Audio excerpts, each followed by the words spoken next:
everybody. It's Harry the Hacker from SMB Nation, and I am here to talk about Hour of Code. It's December 3rd through 9th, 2018, so that's coming up next week as I record this.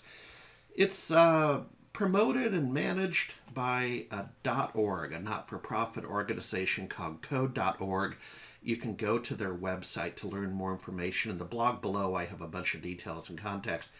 Bottom line, you can go to your kid's school and use a hands-on lab that has all the procedures spelled out. You don't have to be a coder or a hacker to pull this off and impress, give back to the community and maybe help a kid or two out who gets that light bulb turned on, that candle turned on about an hour of code, and who knows.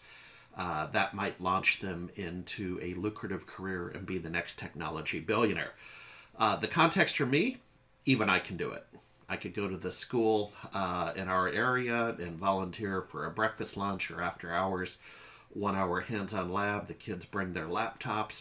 And you're talking to somebody that flunked out of C programming. Back when I was teaching at the university, I could take classes for free. And in fact, one summer I took C plus programming, and I lasted about half a quarter. Just doesn't live inside of this brain between these two ears, and my wetware is just not wired for coding. It's more infrastructure. DevOps and coders are the new rock stars. So there's going to be a joke here somewhere about a rocket scientist, a brain surgeon, and a coder get together. I want you to go to code.org to participate. It's that easy. You can still sign up. And a shout out to the West Sound Coder Dojo that you see on the screen.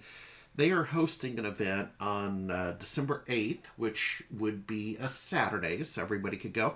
If you're in the Puget Sound area, and in particular Kitsap County, you can participate in the West Sound Coder Dojo Hour of Code. Look at the blog for the URL. Thank you very much for watching, and go code.